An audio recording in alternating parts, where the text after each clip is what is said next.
juntas num só pacote. Isso é evidência de que um profeta é de Deus. E somado a isso, ele deve ter uma mensagem importante a ser colocada para o povo de Deus. Eu tenho conversado com algumas pessoas que pretendem ser profetas, mas em realidade a sua mensagem não soma em nada. O fenômeno em si, a ideia de que eu sou profeta, de que eu tenho experiência sobrenatural, está acima da mensagem. Num verdadeiro profeta, o fenômeno pode chamar a atenção, no caso das pessoas ao redor, de que algo sobrenatural está ocorrendo, mas deve haver uma mensagem específica e necessária para aquele momento. Como podemos ver, Ellen G. White passa por todos os testes que a Bíblia nos oferece para provar e saber se um profeta é verdadeiro ou não. A credibilidade que nós temos em Ellen G. White veio de todas essas provas e testes que foram feitos ao longo de 70 anos do seu ministério. E é por isso que nós temos em Ellen G. White uma profetisa da igreja moderna. E os seus escritos são conselhos a nos ajudar a preparar para a volta de Jesus. A minha decisão é que, após compreender o chamado de Deus feito a Ellen G. White, a partir de agora, estudarei a Bíblia e também os seus escritos e buscarei sabedoria de Deus para uma vida de dedicação e entrega ao Senhor. Se você quer tomar essa decisão hoje, ore comigo agora. Amado Deus e Pai, muito obrigado pelos exemplos que nós temos na história, da maneira como o Senhor pode usar pessoas simples para uma obra extraordinária. Que nós possamos sentir o desejo também de estar em Tuas santas mãos e ser usados como o Senhor desejar, para que muitas pessoas possam conhecer o Teu Evangelho e ser salvas para o Teu reino. Nós nos colocamos em Tuas mãos nesta hora, em nome e por amor de Jesus. Amém. Em nosso próximo tema, iremos aprender sobre Ellen G. White, uma mulher à frente do seu tempo. Deus a inspirou de uma maneira extraordinária e os conceitos que ela apresentou surpreendiam até mesmo médicos e especialistas da sua época. Este será o nosso próximo tema. Até lá!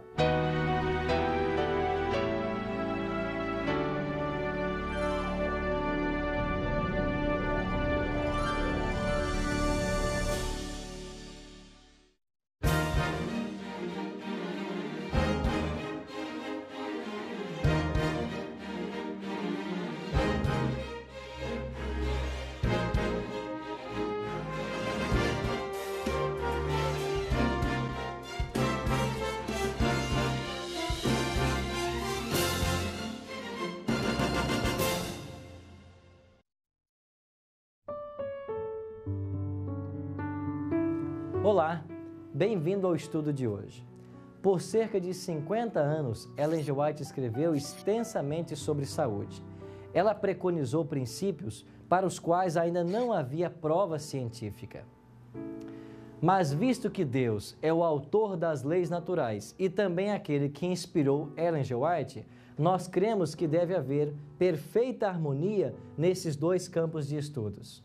Como poderia alguém, com apenas a terceira série primária, escrever da forma como ela escrevia, se não por inspiração divina? Ellen G. White se antecipou no tempo por mais de 50 anos. Por isso, hoje vamos aprender sobre Ellen G. White, uma mulher à frente de seu tempo.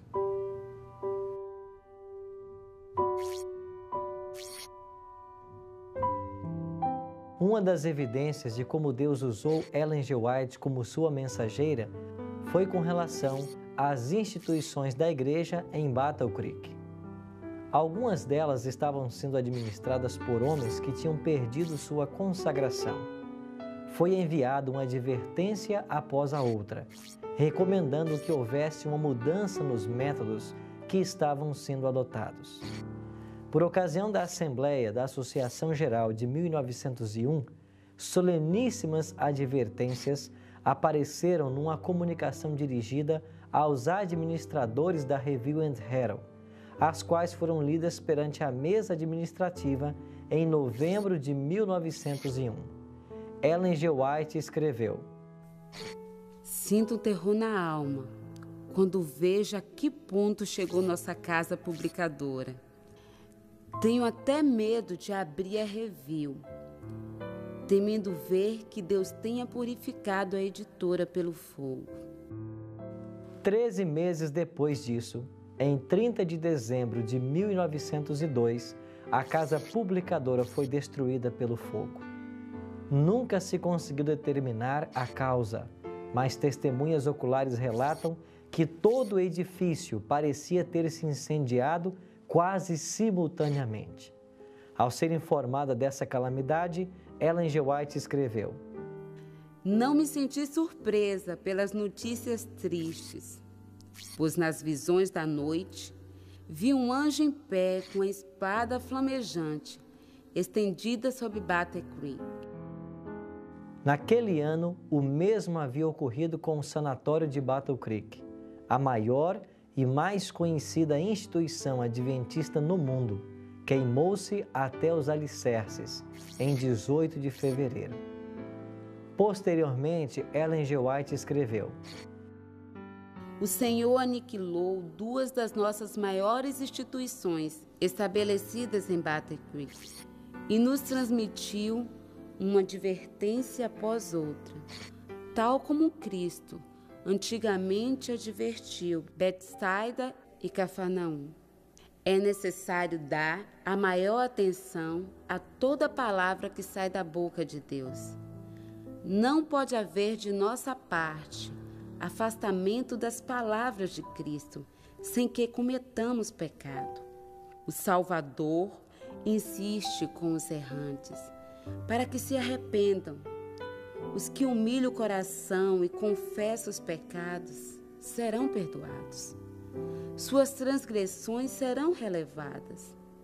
Mas o homem que considera que, confessando os seus pecados, demonstra fraqueza, não achará perdão e nem verá em Cristo o seu Redentor. Perseverará na transgressão e cometerá uma falta após outra e acrescentará pecado a pecado. Que fará essa pessoa no dia em que os livros forem abertos e cada um for julgado segundo as coisas que neles estiverem escritas? Depois ela afirmou: O Senhor permitiu que o fogo consumisse os principais edifícios da Review and Herald e do sanatório, e dessa maneira removeu a maior objeção apresentada contra a mudança de Battle Creek. Era o seu desígnio que, em lugar de reconstruir o mesmo grande edifício, nosso povo criasse instalações em vários lugares. Outra evidência da direção de Deus no ministério de Ellen G. White foi sua condução na grande crise panteísta liderada pelo Dr. Kellogg. Ellen G. White havia tido uma boa experiência com ele, desde que ele completara seus estudos em medicina em 1876 e começou a trabalhar no Instituto de Saúde em Battle Creek. Ela lhe havia escrito milhares de páginas de conselhos e orientações. Com amor maternal e interesse, havia observado seu êxito ao desenvolver a obra médica. Não há dúvidas de que Kellogg era um homem altruísta, consagrado e com habilidades extraordinárias. Foi um grande inventor, e aqueles que visitam hoje a Vila Adventista Histórica podem ver várias de suas invenções.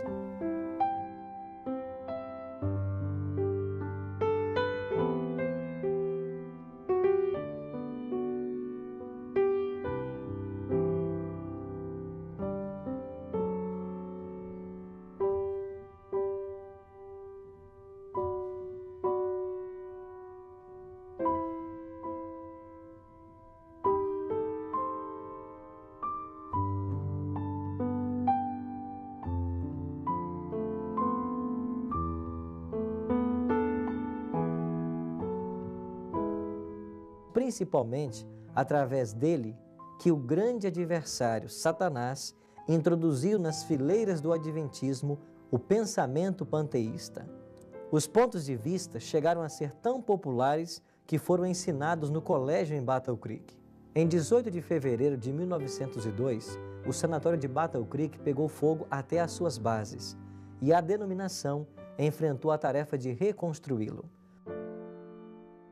O Dr. Kellogg veio ao comitê e perguntou o que poderia fazer para ajudar na reconstrução. A. G. Daniels sugeriu que o Dr. Kellogg escrevesse um livro que falasse sobre a filosofia e cuidado dos adventistas com a saúde. Este poderia ser vendido por todo o país e o dinheiro empregado na reconstrução do sanatório. O Dr. Kellogg era um trabalhador incansável. Ditou um manuscrito tão rapidamente como pôde e enviou ao escritório da Review para que se preparasse os tipos. O livro iria se chamar O Templo Vivente. Se nomeou um comitê para avaliar o manuscrito. Este comitê, após o estudo, chegou à conclusão de que não havia nada na obra contrária à Bíblia e que poderia ser impresso.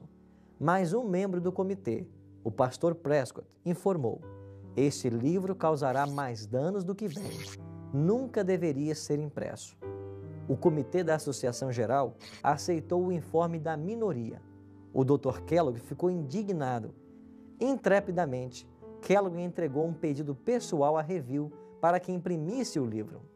Aproximadamente um mês mais tarde, a Review pegou fogo e se queimaram todos os tipos que estavam prontos para rodar o livro. Tudo foi destruído pelo fogo. Logo depois, enviou um manuscrito a um impressor em Battle Creek e este imprimiu 3.000 exemplares e foram distribuídos entre os adventistas. No verão de 1903, um exemplar chegou às mãos de Ellen, mas ela não o leu.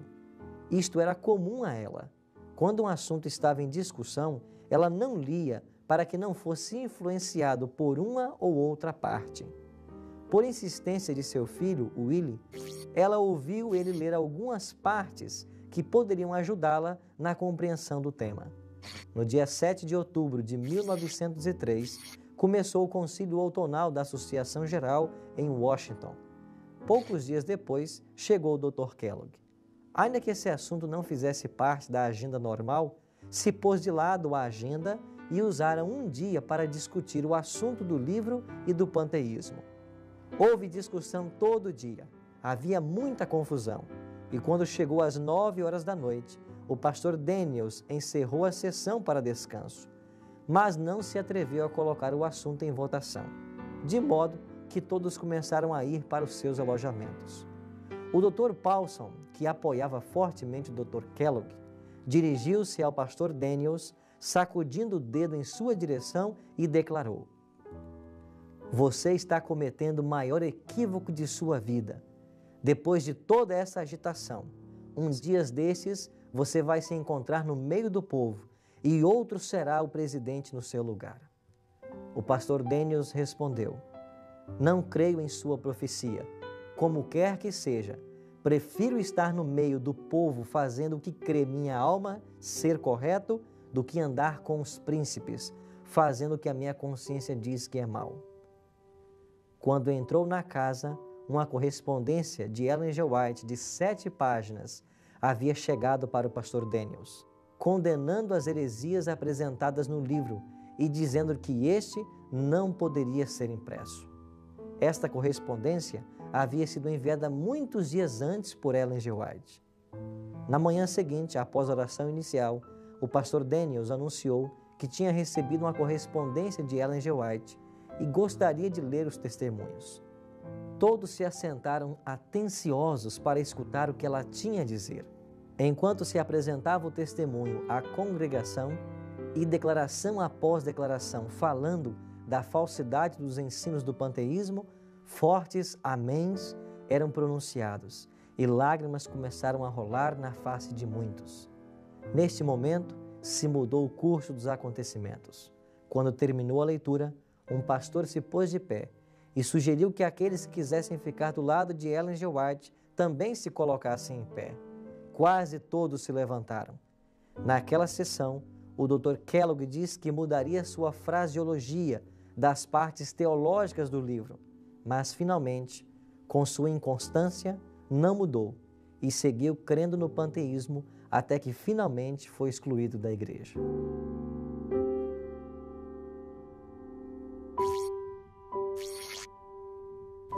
Em Jeremias capítulo 28, verso 9, o profeta escreveu: "O profeta que profetizar paz, só ao cumprir-se a sua palavra, será conhecido como profeta, de fato, enviado do Senhor." Pastor Tim, ao que nós entendemos desse texto, o profeta tinha a capacidade de antecipar alguns eventos. No ministério de Ellen G. White, nós podemos encontrar algum elemento preditivo?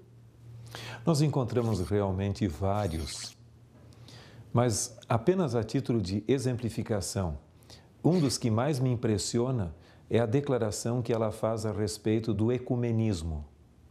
Ela diz que o catolicismo, o protestantismo e o espiritismo haveriam de dar as mãos sobre o abismo e isso se tornaria praticamente uma união ecumênica entre eles. Interessante que isso foi escrito numa época do século XIX na qual católicos, protestantes e espíritas, eles não dialogavam aqui nos Estados Unidos. Mas eles começaram a se unir mais e mais. E hoje nós vemos essa tremenda confraternização ecumênica, praticamente em nível mundial. Católicos se unindo a protestantes e vice-versa, e também todos eles dando juntos as boas-vindas a experiências carismáticas e pentecostais, bem como você vai ver que quase que em todos os lares cristãos hoje, o espiritualismo ensinado pela televisão, especialmente por Hollywood, e com suas experiências de pessoas alienígenas, ETs, vindo de outros planetas e demoníacos e tudo mais ali. Tudo que é tipo de experiência nesse sentido parece que é tido como parte da nossa cultura e os cristãos não veem problemas nisso. Então eu creio que aquela predição dada num contexto bem diferente do que o mundo no qual nós vivemos hoje está se cumprindo a olhos vistos. Pastor, além desse exemplo que o senhor nos deu, existem outras predições de Ellen G. White onde ela se antecipa ao seu tempo, por exemplo, na área científica? Em vários deles. Ela tinha uma noção psicossomática de saúde, onde o estado emocional do ser humano tem muito a ver com a saúde física e vários outros pontos importantes que nós precisaríamos ver. Por exemplo, Ellen White falou sobre o regime alimentar e sua influência sobre o intelecto. Em 1890, Ellen White declarou que o regime afeta de modo notável a mente e a disposição. 6 anos antes, em 1884, ela declarara que 9/10 da impiedade entre os menores de hoje tem por causa a intemperança no comer e no beber.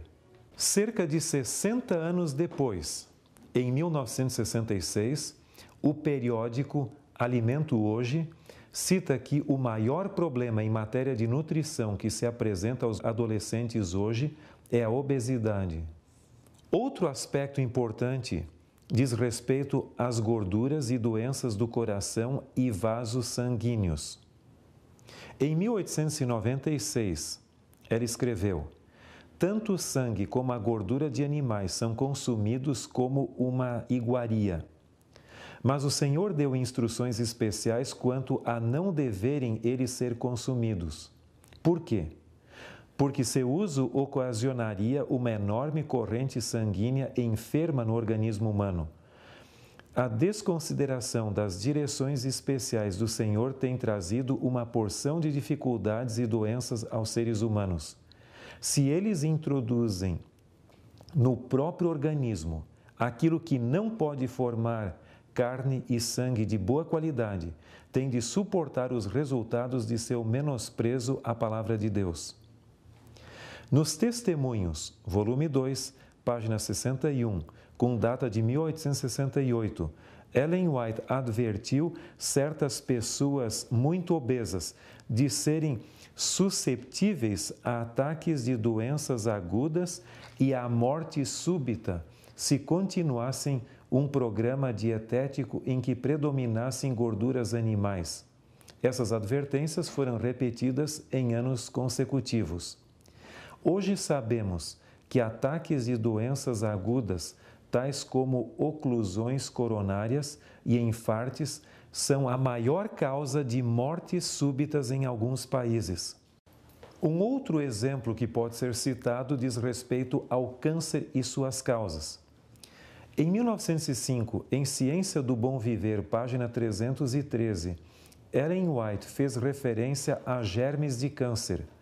30 anos mais tarde, ao procederem a uma investigação intensa em torno do câncer, os maiorais da ciência declararam que não existe germe de câncer e que não existe no câncer fator infeccioso.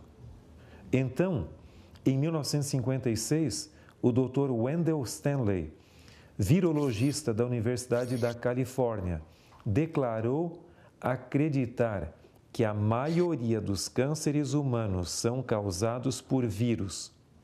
O Dr. Stanley descreveu os vírus como germes minúsculos.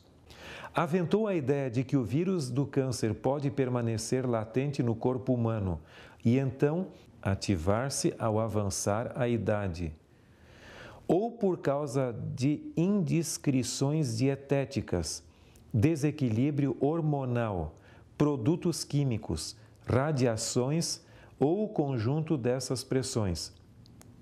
Em vista das provas científicas cada vez mais fortes em favor da teoria do vírus, hoje a maior parte das pesquisas em torno do câncer é feita nesse campo e apoia a referência aos germes do câncer. Esses são apenas alguns exemplos de inúmeras evidências que temos de que o dom profético de Ellen White foi autêntico e verdadeiro. Além de todas essas provas que nós podemos ver hoje, quem sabe a coisa mais interessante a fazer, aqueles que ainda não conhecem os escritos de Ellen G. White ou duvidam da sua inspiração, é tomar um livro em suas mãos e começar a ler. É impossível que um ser humano que completou apenas a 3ª série primária tenha naturalmente a habilidade de escrever tudo o que ela escreveu, a não ser por um poder sobrenatural de Deus.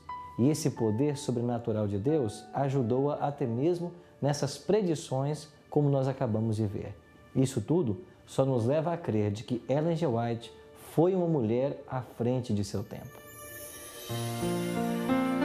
A minha decisão de hoje é rogar a Deus que me use em sua obra da mesma maneira que usou os servos fiéis do passado e que eu possa ser um instrumento poderoso nas mãos do Senhor para a salvação de outras pessoas.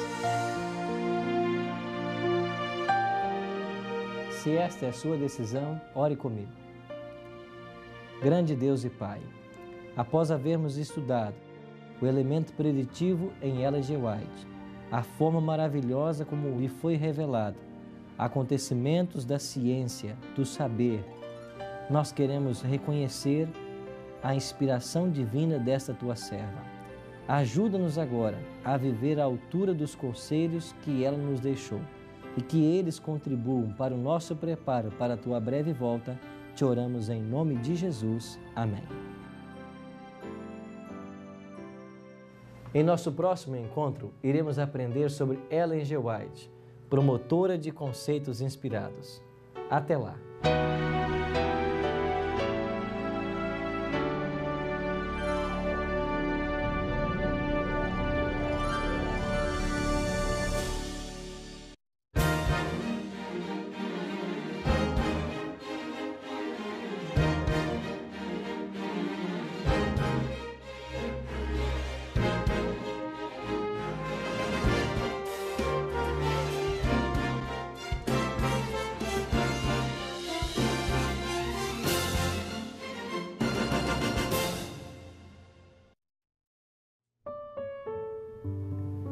Outro fato que muito nos impressiona no ministério de Ellen G. White foram seus conceitos inspirados. Por exemplo, no livro Parábolas de Jesus, na página 85, nós lemos: cada ato, cada palavra é uma semente que produzirá fruto. Cada ato de meditada bondade, de obediência ou de renúncia, se reproduzirá em outros, e eles ainda em terceiros. Do mesmo modo, cada ato de inveja, malícia ou dissensão é uma semente que brotará em raiz de amargura. O tema que hoje iremos estudar, Ellen G. White, promotora de conceitos inspirados.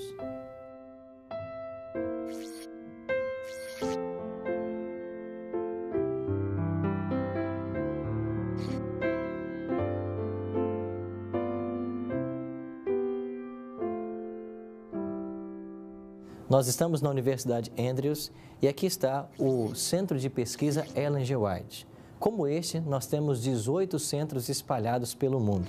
E nós vamos agora visitar juntos o cofre onde guarda os manuscritos originais de Ellen G. White ou parte deles.